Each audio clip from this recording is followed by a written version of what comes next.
السلام علیکم، میں ہوں عادل شاہزیب۔ سابق وزیراعظم عمران خان کا سیاسی مستقبل کیا ہوگا، یہ وہ سوال ہے جو اس وقت پاکستانی سیاست کا محور بنا ہوا ہے۔ سیاسی طور پر حکومت کھونا عمران خان کے لیے فائدہ مند رہا اور ان کی عوامی مقبولیت کے پیش نظر اگر فوری انتخابات ہوئے تو وہ حریفوں کو ٹف ٹائم بھی دے سکتے ہیں، لیکن مستقبل قریب میں یہ سہولت تو عمران خان کو مہیا ہوتی نہیں دکھ رہی، الٹا ان کو سیاسی میدان سے آؤٹ کرنے کے لیے پر تولے جا رہے ہیں۔ دلچسپ بات یہ ہے کہ اس امکان کو تقویت بھی خود عمران خان اپنے ہی بیانات اور اعمال سے، اپنے ایکشن سے دے رہے ہیں۔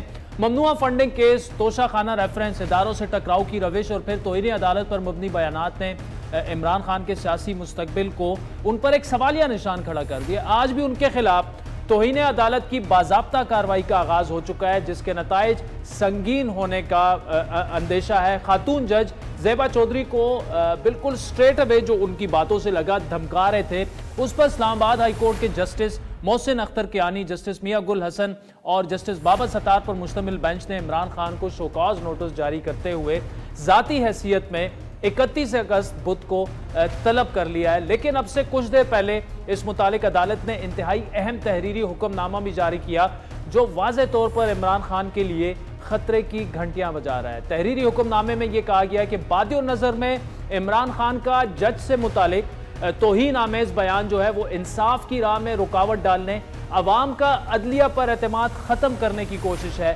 جو براہ راست توہین عدالت کے زمرے میں آتا ہے۔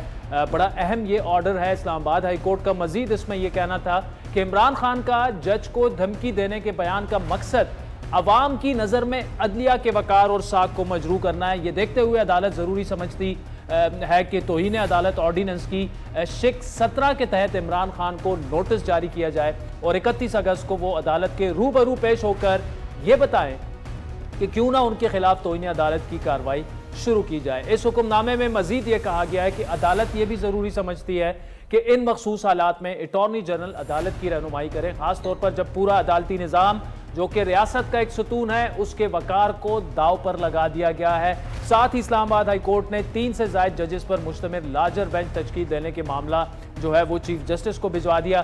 تاہم بظاہر ان قانونی چیلنجز کے باوجود بھی عمران خان کی سوچ اور ارادوں میں تبدیلی جو ہے اس کا شائبہ فی الحال نہیں مل رہا۔ آج بھی ان کی پارٹی کا مشاورتی اجلاس ہوا جس میں کسی قسم کا دباؤ نہ لینے کا فیصلہ کیا گیا۔ اس دوران عمران خان کا یہ کہنا تھا کہ دنیا نے دیکھ لیا کہ پاکستانی قوم کس کے ساتھ کھڑی ہے، نہ پہلے میں دباؤ میں آیا نہ اب میں دباؤ میں آؤں گا۔ ساتھ ہی پارٹی نے جلد الیکشن کروانے کے لیے جو ہے وہ دباؤ مزید بڑھانے کا فیصلہ بھی کیا۔ دوسری جانب عمران خان کو ڈیل کرنے سے متعلق حکومتی حکمت عملی پر سوالات بھی اٹھ رہے ہیں، بالخصوص عمران خان پر دہشت گردی کا مقدمہ اور گرفتاری کی تیاری حکومت کے لیے غیر ضروری مشکلات کھڑی کر رہی ہے۔ جہاں اس معاملے پر پاکستان میں حکومت کو مزاحمت کا سامنا ہے، وہیں عالمی سطح پر عمران خان کے خلاف جو دہشت گردی کی دفعات ہیں اس مقدمے کو تنقیدی نگاہ سے دیکھا جا رہا ہے۔ اعلیٰ ترین سطح پر موقف اقوام متحدہ سے بھی آیا ہے، جن کے سربراہ انتونیو گوتریس نے بیان میں یہ کہا کہ عمران خان کے خلاف دہشت گردی کے مقدمات سے آگاہ ہیں اور ایک مستند، آزادانہ اور غیر جانبدارانہ قانونی عمل کی ضرورت ہے، جبکہ امریکہ نے موقف میں یہ کہا ہے کہ پاکستانی قانون اور عدالتی نظام جو ہے یہ اس کا معاملہ ہے اور امریکہ کسی ایک سیاسی رہنما یا جماعت کے مقابلے میں کسی دوسری سیاسی قائد یا پارٹی کے حامی یا امریکہ نہ مخالف۔ عالمی ممالک کے علاوہ عمران خان پر جو ہے وہ عالمی میڈیا بھی بھرپور اس کو کوریج دے رہا ہے، تو اس پر ناظرین تفصیلی گفتگو کریں گے۔ وزیر منصوبہ بندی اور نون لیگ کے سینئر رہنما احسن اقبال صاحب ہمارے ساتھ موجود ہیں۔ احسن اقبال صاحب، thank you so much for joining اس۔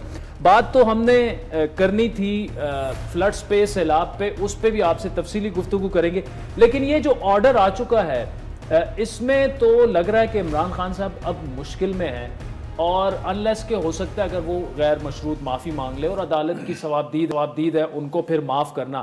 لیکن کیا آپ سمجھتے ہیں احسن صاحب کہ یہ گرفتاریاں یا کانٹیمپٹ آف کورٹ یا اس قسم کی چیزیں جو ہیں یہ ہماری سیاست کو اچھی طرف لے کے جا رہی ہیں؟ دیکھیے عادل، بات اس سے زیادہ بنیادی ہے کہ ایک شخص جو یہ دعویٰ کرتا ہو کہ میں 22 سال سے سیاست میں ہوں، وہ 4 سال تک ایک ایٹمی طاقت کا وزیر اعظم بھی رہا ہو، اس سے توقع کی جاتی ہے کہ اس میں کچھ تدبر ہوگا، اس میں کوئی فراست ہوگی، اس میں کوئی بردباری ہوگی، اس میں کوئی بصیرت ہوگی۔ وہ شخص اگر مسلسل سوسائٹی کے اندر انتشار کو دعوت دے رہا ہے، وہ اداروں کو بے توقیر کر رہا ہے، وہ ایک انارکی کی طرف معاشرے کو دھکیل رہا ہے، وہ خود کو ایک ریکلیس ڈرائیور ثابت کر رہا ہے، تو پھر میں نہیں سمجھتا کہ کسی ایسے پلیئر کی کسی ایسے نظام میں کوئی گنجائش ہوتی ہے کہ جو ہر چیز کو تباہ و بالا کرنے پہ تلا ہو۔ مثال کے طور پہ خان صاحب اگر کسی عدالت کا فیصلہ ان کے خلاف آ جاتا ہے اس کو تسلیم نہیں کرتے۔ سپریم کورٹ نے پنجاب کے بلدیاتی اداروں کو بحال کیا۔ میں بار بار یہ بات کہتا رہا ہوں اور میں یہ سمجھنے سے قاصر ہوں، یہ تو ایک بیان کے اوپر توہین ہے نا۔ 7 مہینے تک chief justice of Pakistan, supreme court کے 2 جج صاحبان بینچ نے بلدیاتی ادارے بحال کیے۔ 7 مہینے عمران خان نے اس فیصلے کو جوتے کی نوک پہ رکھا، کوئی ان سے سوال نہیں کر سکا کہ یہ آپ نے کیا کیا، کیوں نہیں کر رہے۔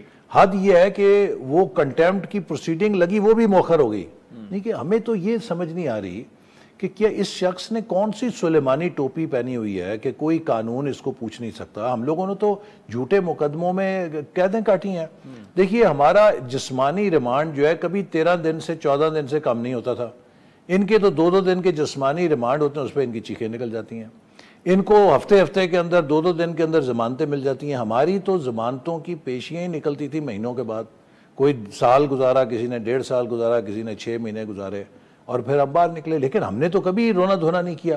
اب اگر ان کے خلاف قانون حرکت میں آئے اس پہ انہیں تکلیف، اگر ان کی چوری الیکشن کمیشن پہ آ کے پکڑی جائے تو پوری توپیں لے کے الیکشن کمیشن کے پیچھے پڑ گئے، کبھی یہ فوج کے پیچھے پڑتے ہیں۔ حد یہ ہے کہ فوج کا ہیلی کاپٹر کا حادثہ جو فلڈ ریلیف کے اندر ہوا، ہمارے فوج کے جنرلز اس میں جوان شہید ہوئے، پوری قوم سوگوار تھی۔ یہ ایسے موقع ہوتے ہیں کہ جس پہ ایوری ون کمز ٹوگیدر، اس کو بھی انہوں نے پولیٹیسائز کر دیا، اس کے اوپر بھی ایک عجیب سی فوج مخالف کیمپین چلا دی۔ تو میرا نہیں خیال کہ اس وقت عمران خان صاحب ایک بیلنسڈ فریم ورک کے ساتھ سیاست کر رہے ہیں، یا ان کے مشیر انتہائی انہوں نے اپنے گرد جو جمع کیے ہوئے ہیں وہ نہایت انہیں کسی موت کے کنویں میں پھینکنا چاہتے ہیں، یا خود وہ تلے ہوئے ہیں کہ میں نے اپنے آپ کو موت کے کنویں میں پھینکنا ہے، سیاسی موت کے کنویں میں۔ چونکہ سیاست کے اندر آپ نے اگر لانگ اننگز کھیلنی ہے تو آپ کو بردباری کے ساتھ چلنا پڑتا ہے۔ یہ تو T5 بھی نہیں، T1 کا میچ لگتا ہے، اس میں لگے ہوئے ہیں کہ جلدی میرا فیصلہ ہو جائے کوئی۔ تو اس لیے یہ بھی آئین اور قانون کو جواب دیں ہیں۔ اگر یہ آئین کو توڑیں گے، دیکھیے اگر طلال چودھری کو سزا ہو گئی، دانیال چودھری کو سزا ہو گئی، نہال ہاشمی کو سزا ہو گئی، گیلانی صاحب کو ہو گئی، میں نے 5 مہینے توہین عدالت کی کارروائی بھگتی۔ کس بات پہ؟ کہ ایک صرف پاسنگ ریفرنس ثاقب نثار صاحب پہ کر دیا تھا۔ ان سے پوچھ لیا تھا جی میرے بارے میں آپ نے یہ بات کی، مجھے آپ نے چارج شیٹ کیوں نہیں کیا، بغیر پوچھے کیسے آپ نے یہ بات کر دی؟ اس پہ 5 مہینے رگڑا لگ گیا میرا۔ اب مقصد ہے کہ یہ بندہ ایسا ہے کہ اس نے کوئی ایسی ٹوپی پہنی ہے کہ یہ جس کو مرضی پگڑی اچھال دے، جس کی مرضی یہ ایسی تیسی کر دے، تو پوچھ نہیں سکتا ہے۔ میں آپ کو اس لیے بالکل انٹرپٹ بھی نہیں کیا کیونکہ آپ جو کہہ رہے تھے وہ آج میں لکھ بھی چکا ہوں، it was making perfect sense. کیونکہ اگر آپ نے ملک کی سالمیت کی اس پر کی کاز پہ اگر آپ سیاست کر رہے ہیں تو اس سے پھر گھر ہی بیٹھ جائیں، نہ ہی کریں تو اچھا ہے۔ لیکن یہ جو ایسے مقدمات بنتے ہیں کہ جی دہشت گردی کے دفعات، غداری کے دفعات، یہ سلسلہ تو اب بند ہو جانا چاہیے، چاہے وہ آپ سے پوچھے بغیر کیا جا رہا ہے یا آپ کے علم میں لا کر کیا جا رہا ہے۔ لیکن یہ میرا خیال ہے کہ دیکھیے وہ ایز سچ دہشت گردی کی دفعہ اس طرح نہیں ہوتی۔ ہوتا یہ ہے کہ جو ہینیس کرائمز ہیں 5-7 قسم کے، جس میں آپ ہمارے قومی اداروں کی بے توقیری کریں یا آپ بغاوت کے لیے لوگوں کو غصائیں، اس کے اوپر وہ دفعات انووک ہو جاتی ہیں۔ تو لہٰذا وہ ضروری نہیں ہے کہ آپ نے کہیں جا کے بم ہی پھاڑا ہے یا آپ نے اس قسم کی دہشت گردی کی ہے۔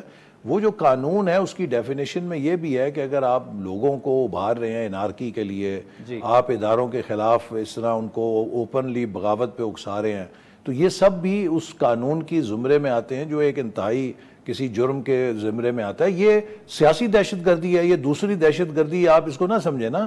میں تو اسے ایک سیاسی دہشت گردی سمجھتا ہوں کہ ایک بندہ تلا ہوا ہے کہ وہ نظام کو تباہ کرنا چاہتا ہے، وہ جمہوریت کو تباہ کرنا چاہتا ہے، وہ قومی اداروں کو تباہ کرنا چاہتا ہے، صرف اپنی انا کے لیے۔ آپ کہہ رہے ہیں کہ عمران خان صاحب جو ہیں وہ سیاسی دہشت گرد ہیں؟ بالکل ہیں۔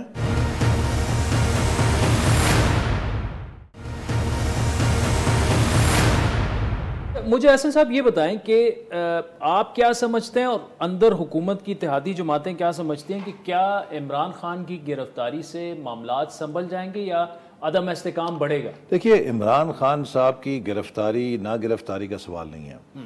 سوال یہ ہے کہ ایک عدالتی عمل ہے، اگر ان کی گرفتاری آئین اور قانون کے تحت ضروری ہے تو وہی قانون لگنا چاہیے جو ایک عام شہری کے اوپر لگے گا. لیکن یہ بات میں آپ کو یقینی کہہ سکتا ہوں کہ کسی قسم کی انتقامی کارروائی کا شائبہ نہیں ہوگا. اگر ہم نے اس قسم کی کارروائیاں کرنی ہوتی تو جب انہوں نے پارلیمنٹ پہ حملہ کیا تھا تب ہی پکڑ کے ان کو بک کر کے تو ان کی سزا دے کے فارغ کر دیتے ان کو. ہم نے تو بڑی 5 سال اس شخص نے پاکستان کے اندر جو انتشار پھیلایا، دھرنے پہ دھرنا، پشاور سے صوبائی حکومت کو لے کر مرکز پہ حملہ کیا، کیا کچھ نہیں کیا. ہم نے ہاتھ نہیں لگایا. ہمیں اپنا کام تھا کہ ہم نے ملک کی معیشت ٹھیک کرنی ہے. اب بھی یقین کیجئے کہ ہمارے سامنے چیلنج یہ ہے کہ ملک کی معیشت کو ٹھیک کریں، اس کو دوبارہ پیروں پہ کھڑا کریں، استحکام لے کر آئیں. لیکن خان صاحب کو شاید یہی تکلیف کھائی جا رہی ہے کہ یہ ملک کی معیشت اگر ٹھیک کر گئے تو میں فارغ ہو جاؤں گا. وہ ڈسرپشن پہ ڈسرپشن، وہی جیسے 2013-14 میں انتشار پہ انتشار، دھرنے پہ دھرنا. بس آپ مجھے بتائیں نا کہ اس شخص کے پاس پروگرام ہے کوئی؟ 4 سال وزیر اعظم رہا ہے، ایک منصوبہ نہیں گنا سکتا کہ میں نے 4 سال میں کراچی سے پشاور تک یہ ایک منصوبہ مکمل کیا. کوئی ڈیلیوری نہیں ہے. اپنی تقریر میں اپنے اقتدار کا کوئی ذکر نہیں، بس اس کی پگڑی اچھال، اس کی پگڑی اچھال، اس کو نہیں چھوڑوں گا. بھی حقیقی آزادی کون سی، حقیقی غلامی کون سی؟ آپ ایک ایٹمی طاقت کے نوجوانوں کو یہ درس دے رہے ہیں کہ ایک وہ ملک جو ایٹمی طاقت ہے وہ غلام ہے. عمران خان کی سوچ غلام ہوگی، ہم غلام نہیں ہیں، ہم ایک آزاد قوم ہے. احسن صاحب، کل شہباز گل کو لے جایا گیا، ساتھ میں پولیس بھی تھی اور میڈیا بھی تھا، اور جو ان کی رہائش تھی وہاں پہ. یہ ایک ایسے مطلب ان پر الزام جو ہے وہ بڑا سنگین ہے. اس طرح سے ان کی پریڈ کروانا، میڈیا کے سامنے آ کے وہ باتیں کر رہے ہیں، میڈیا سے بالکل ایسے ہی کر رہے ہیں جس طرح وہ آج بھی ترجمان ہیں اور باہر پھر رہے ہیں. یہ ایک نیا سلسلہ شروع ہو گیا. دیکھیں نا، یہ کتنا کھلا ماحول ہے. ہمیں تو ایسے موقع نہیں ملتے تھے کہ ہم اپنی کیپٹیوٹی میں اس طرح میڈیا کے سامنے بات چیت کر سکیں، اور ہمیں کوئی اس طرح دلیے کھلائے، ہمیں کوئی اس طرح ناشتے کرائے. یہ تو بڑی سہولت ہے ان لوگوں کو. ہمارے اوپر تو کیمرے لگے ہوتے تھے کہ جی خان صاحب یہ دیکھ رہے ہیں کہ یہ فرش پہ سو رہے ہیں، یہ چارپائی پہ سو رہے ہیں. یعنی کہ یہ شخص اتنا سکھ ہے کہ یہ رانا ثناء اللہ، خواجہ آصف، شہباز شریف صاحب کی تصویریں اور امیجز دیکھتا تھا کہ جیل میں کس حال کے اندر ہے. اس سے اس کو آسودگی ملتی تھی. تو جو اتنی بیمار، ویسے یہ سنی سنائی باتیں یا آپ یہ حقیقت ہے. اچھا، ہاں حقیقت ہے. یہ تو یہ جو شخص اس قدر بیمار سوچ کا آدمی ہو کہ جو وزیر اعظم پاکستان کا ہو، اس کی سوچ یہ اڑی ہو کہ رانا ثناء اللہ جو ہے وہ فرش پہ سو رہا ہے یا بستر پہ سو رہا ہے، خواجہ آصف فرش پہ سو رہا ہے یا بستر پہ سو رہا ہے، شہباز شریف کو آپ نے چرپائی دی ہے یا وہ فرش پہ لیٹا ہوا ہے، حسن اقبال، شاہد خاقان، سعد رفیق یہ فرش پہ سوتے ہیں یا چرپائی پہ سوتے ہیں. جس کی یہ سوچ ہو وہ ملک کو کیا چلائے گا؟ وہ کون سا نیا پاکستان بنائے گا؟ احسن صاحب کہ یہ ابھی اس وقت میاں صاحب جو ہیں وہ بھی سنا ہے کہ موجودہ حالات کی وجہ سے پریشان ایسے ہیں کہ دیکھیں اب گورنمنٹ ہے، اتحادی حکومت ہے، لیکن ہم ڈسکریڈٹ بھی ہو رہے ہیں اور ملک اس طرف نہیں جا رہا جس طرف اور اتنی تیزی سے نہیں جا رہا جتنی تیزی سے جانا چاہیے. عدم استحکام تو ہے، ہم مانیں یا نہ مانیں. کیا آپ سمجھتے ہیں کہ اب اٹس اباؤٹ ٹائم کہ بس انہیں واپس آ کے اور معاملات کو جی وہ آئیں گے، ضرور آئیں گے، اور الیکشن سے پہلے بھی آئیں گے انشاءاللہ، اور وہ ڈاکٹرز کا انتظار کر رہے ہیں جب انہیں گرین سگنل دیں گے. لیکن آپ نے کہا نا ملک نہیں جا رہا. دیکھیے 4 مہینے پہلے عادل یہی ملک تھا، پاکستان کے اندر پی ٹی آئی کے لوگ اور ملک سے باہر تجزیہ کار یہ شرطیں لگا رہے تھے کہ پاکستان 2 ہفتوں میں سری لنکا بنے گا یا 4 ہفتوں میں بنے گا. آج 4 مہینے کے بعد دنیا کے کسی مرکز میں یا پاکستان کے اندر کسی چینل پہ کوئی شخص یہ شرط نہیں لگا رہا کہ پاکستان سری لنکا کے انجام کو پہنچے گا یا نہیں پہنچے گا. کیا یہ کامیابی نہیں ہے؟ الحمدللہ ہم نے پاکستان کو ٹرن اراؤنڈ کیا ہے اور ابھی کر رہے ہیں، اور اگلے 4-6 مہینے میں مزید کر لیں گے. تو یہ جو ہمیں ایک خالی معیشت دے گئے تھے، دیوالیہ کر کے ملک کو چھوڑ گئے تھے، ہم نے 4 مہینے میں پورا ٹرن اراؤنڈ کر لیا. آج مارکیٹ پرسیپشن بدل گئی ہے پاکستان کے بارے میں. کوئی پاکستان کو ایک بینکرپٹ کنٹری نہیں دیکھ رہا, وہ پاکستان کو ایک ریکوری موڈ میں دیکھ رہے ہیں. اور انشاءاللہ تعالی آہستہ آہستہ مہنگائی کا بھی طوفان جو ہے یہ سنبھلے گا جو ہم ملک کو آگے کی طرف لے کے جائیں گے. احسن صاحب مجھے ایک بریک لینی ہے. ناظرین وقت تو چاہتا ہے ایک بریک کا, جس کے بعد وزیر منصوبہ بندی سے گفتگو جاری ہے.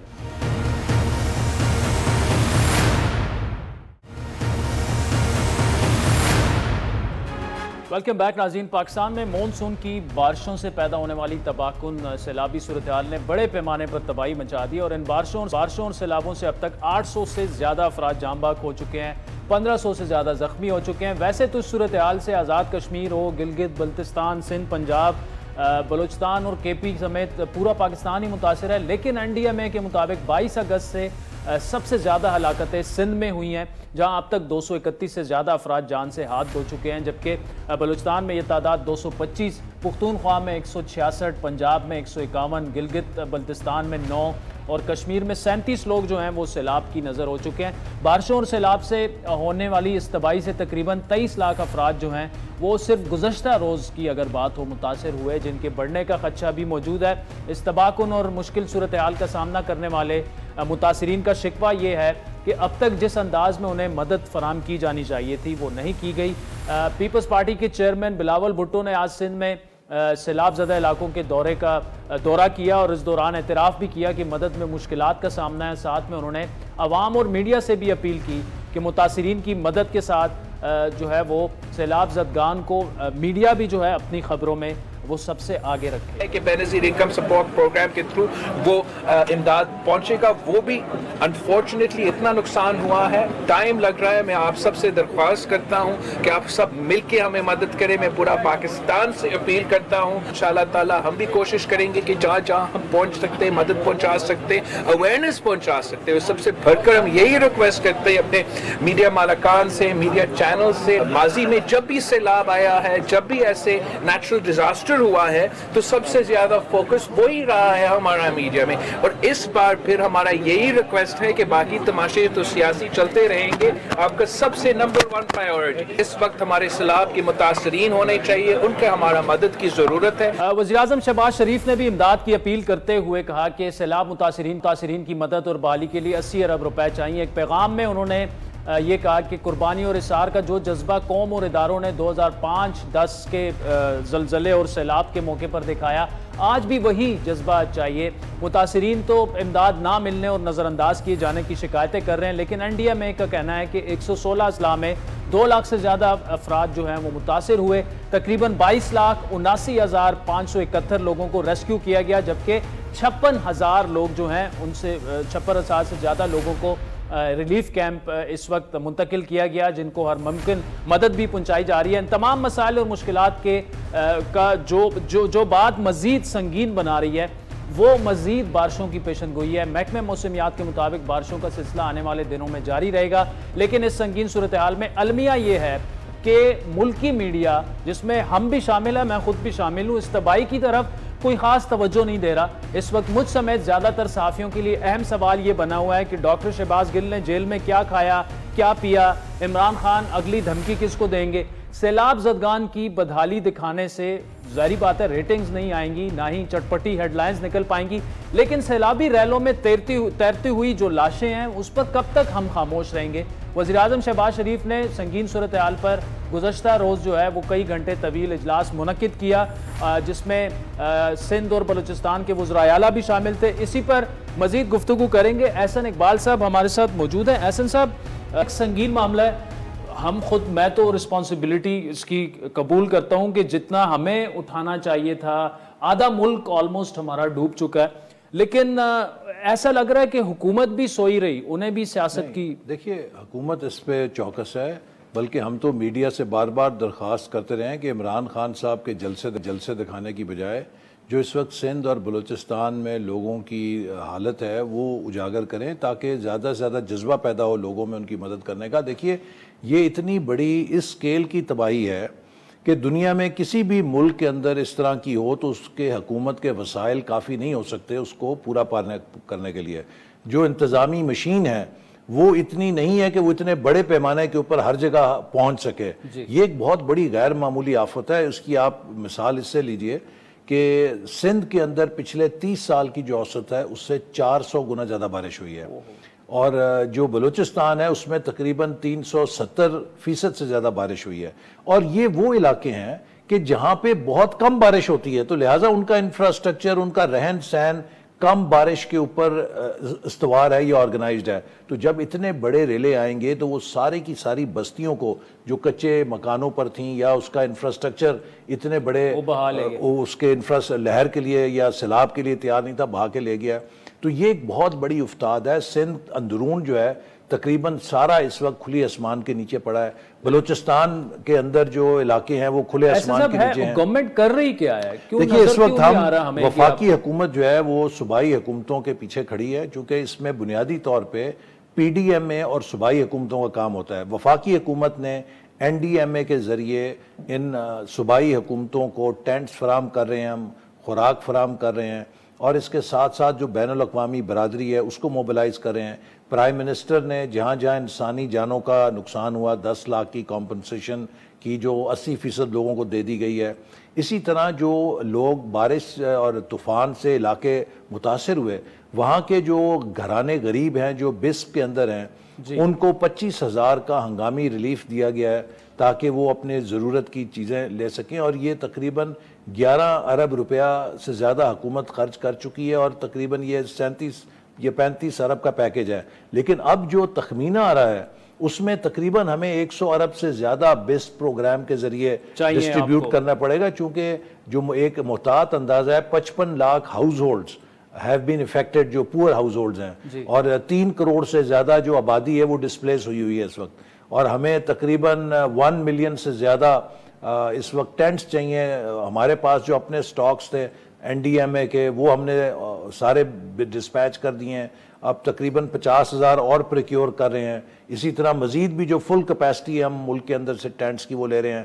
بین الاقوامی اداروں کو بھی اپیل کی ہے, فوج بھی اس میں سرگرم ہے, اس کے بھی انہوں نے بتایا 6,000 کے قریب جو جوان ہیں وہ امدادی آپریشنز میں حصہ لے رہے ہیں. لیکن یہ سکیل اتنا بڑا ہے کہ بیک وقت ہر جگہ پہنچنا کسی بھی ملک کے لیے شاید ممکن نہیں, لیکن ہم کوشش کر رہے ہیں کہ تیزی سے اس چیز کو آگے بڑھایا جائے. ٹھیک ہے احسن صاحب, اس میں کیا اس وقت آبویسلی تحریک انصاف کے دوستوں سے بھی یہ بات ہوگی اور آپ کے سامنے بھی کہ کیا اس وقت یہ سیاست اور ان ساری چیزوں کو پشے پوش میرا خیال ہے کہ ہم میڈیا کو بھی سیاست کو ذرا چھٹی دینی چاہیے 2-3 دن, اور آپ لوگوں کو خود بھی جو ہے ان چیزوں کو پشے پوش ڈال کر اور تھوڑا سا دیکھیے ہم نے خود وہاں پر, میں نے آج جانا تھا, موسم کی وجہ سے نہیں جا سکے, کل کا پلان کر رہے تھے, ابھی یہ اطلاع آئی ہے کہ کل بھی موسم کلیئر نہیں ہے, وہاں پر نہیں جا سکیں گے.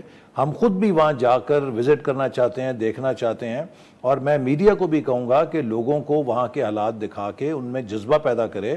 ہمارے چیمبرز ہیں جو ہمارے اہل ثروت لوگ ہیں, ان کا فرض ہے کہ خوراک زیادہ سے زیادہ ان علاقوں میں بھیجیں, ٹینٹس بھیجیں, جو بھی شیلٹر, کپڑے, کچھ عرصے کے بعد جب ٹھنڈ آ جائے گی تو شاید ان لوگوں کو گرم لباس بھی چاہیے ہوگا.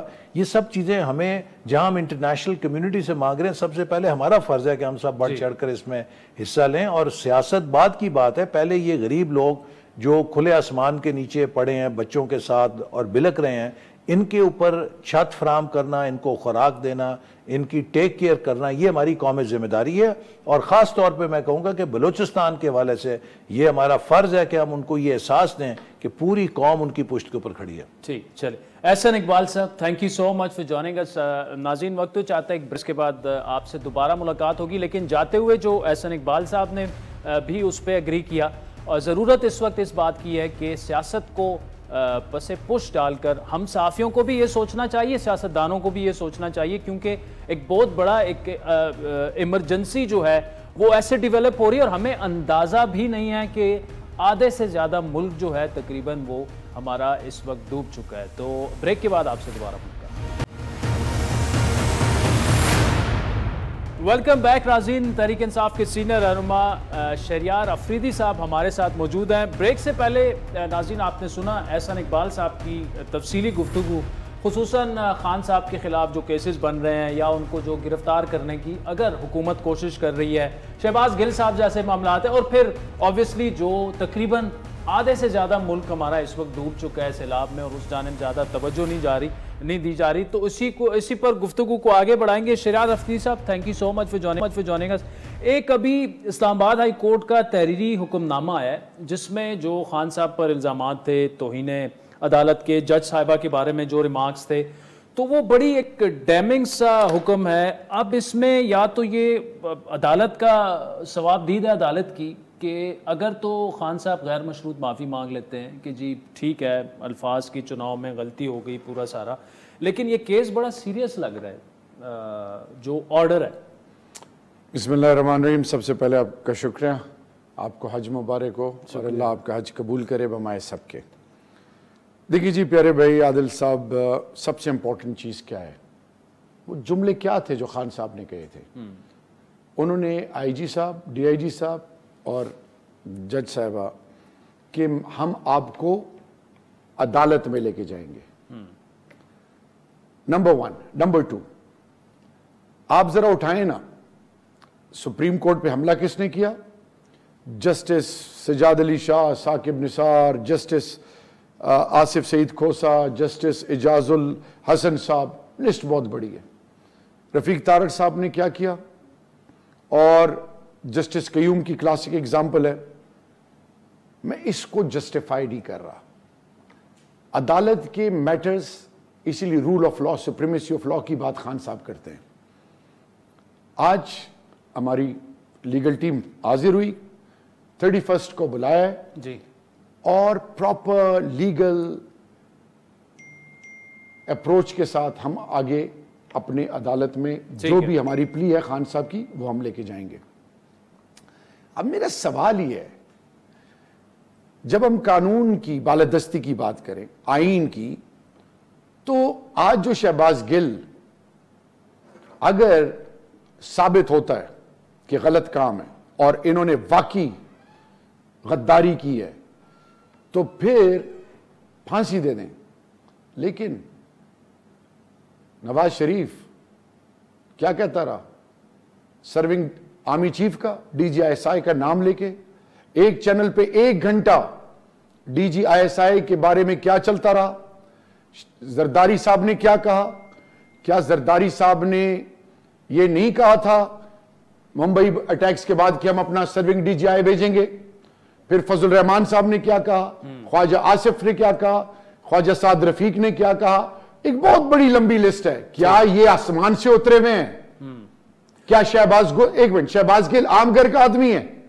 آپ جو بھی اس کی تصحیح کر رہے ہیں, یہ جو ہو رہا ہے یہ انسانیت کی تذلیل نہیں ہے. لیکن ان کے ساتھ جو سلوک ہو رہا ہے یا جو وہ الزامات لگا رہے ہیں وہ تو ڈیفینیٹلی کنڈیمیبل بھی ہیں, اور ایسا نہیں ہونا. اگر ایسا ہوا ہے, اور آپ کا پیٹی بند جمیل فاروقی, نہیں, جمیل فاروقی نے بھی اگر تو دیکھیں اس کی صحافت سے کوئی اتفاق کرے نہ کرے, لیکن وہ جو کہہ رہے اگر وہ اس کے ساتھ ہوا ہے تو وہ اسی طرح کنڈیمیبل ہے جس طرح متی اللہ جان کے ساتھ ہوا تو ہم سب نے کنڈیم کیا, ستور کے ساتھ ہوا ہم سب نے کنڈیم کیا. آج اگر جمیل فاروقی کے ساتھ ہو رہا ہے وہ بالکل ایبسولوٹلی کنڈیمیبل ہے. لیکن ساتھ میں اگر میں ہوتا تو میں کبھی ایک پولیٹیکل پارٹی کے جلسے میں اس کے جھنڈے کے نیچے کھڑے ہو کے وہی بیانیہ یا تو میں جوائن کر لوں پالیٹکس. ادروائز شہریار صاحب فرق ہے صحافت میں اور سیاست میں, اور یہ ہم جرنلسٹوں کو سمجھنا چاہیے کہ کل کو اگر نواز شریف کو نکالا گیا, ان کے ساتھ اگر غلط ہوا تو وہ بھی غلط تھا, آج اگر آپ لوگوں کے ساتھ ہو رہا ہے وہ بھی غلط ہے. تو صحافی وہی ہے کہ اس کو بھی کنڈیم کیا اور اس کو بھی کنڈیم کیا. آپ کو صحافی ہو, سیاستدان ہو, فرام اینی پروفیشن, اگر وہ اللہ اور اللہ کے رسول کا ماننے والا ہے تو اس کو کلمہ حق سچ بولنا یہ ہم پہ مینڈیٹری ہے. عمران ریاض خان کے ساتھ جو ہوا, صابر شاکر کے ساتھ جو ہوا, لسٹ بہت بڑی ہے.